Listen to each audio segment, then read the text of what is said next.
The Legend of the Eight Immortals.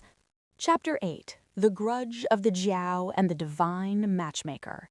Our story continues with Piao Miao Zhenren and Hualong Zhenren chatting about the future members of the Baxian, the Eight Immortals yet to rise. Piao Miao reveals a secret. That little bat we met earlier, he's actually destined to become an immortal too. Because the bat helped the people of Guangku, the locals built him a beautiful temple. They didn't call him a bat anymore. They honored him as the Fude God, the god of fortune and virtue. A humble spirit by nature, he chose to remain in his temple and rarely ventured out for fear of causing trouble. But fate is a funny thing.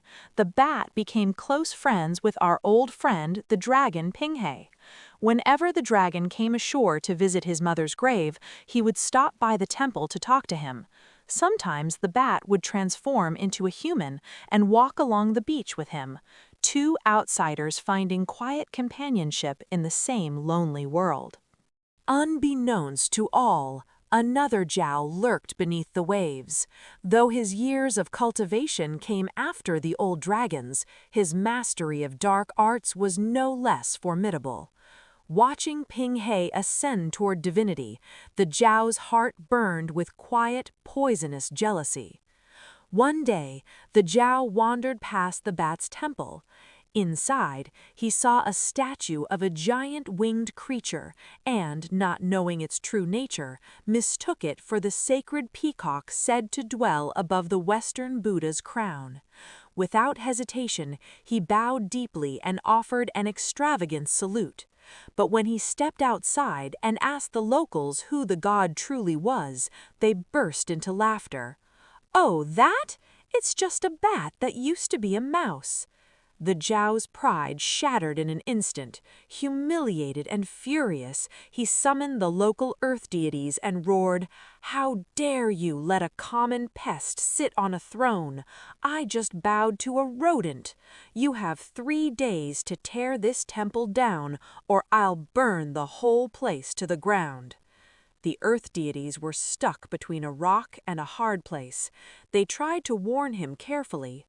"Master, the bat is close friends with the dragon of Guangkou, Pinghe. If you harm the bat, you invite the dragon's wrath." That warning only ignited the Jiao further. "You think I fear a dragon?" he snarled, then unleashed a roar so violent it shook the mountains. While the bat and Pinghe were taking a peaceful walk along the shore, the bat suddenly felt a chill race down his spine. "Something is wrong at home," he whispered.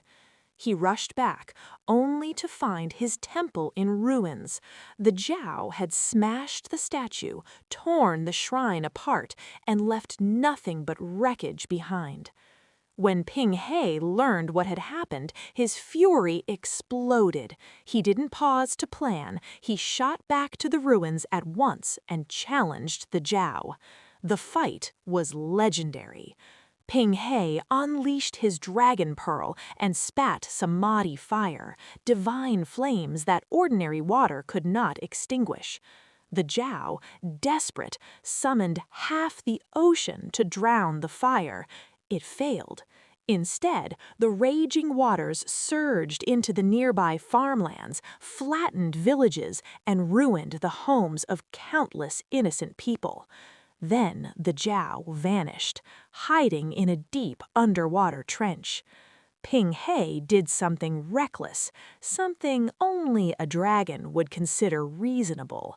He began ripping entire mountains from distant lands and hurling them into the sea, trying to fill the ocean itself and crush the Jiao beneath the weight of the world. He was truly trying to erase the sea to win a single fight. High above the chaos, the two Grand Masters, Piao Miao and Hualong, watched with a heavy sigh. Their disciples were powerful and dangerously out of control. Unknown to the dragons, the warrior god Erlong Shen was already on his way with an army to arrest them for the flood. The two masters had to act fast before their disciples faced execution. They descended to the surface of the sea, seated upon golden lotus flowers that bloomed from the waves. With a single command they summoned Fei Long and Pinghe. The two dragons trembled. Pinghe, stubborn as ever, tried to protest. But the Jiao started it.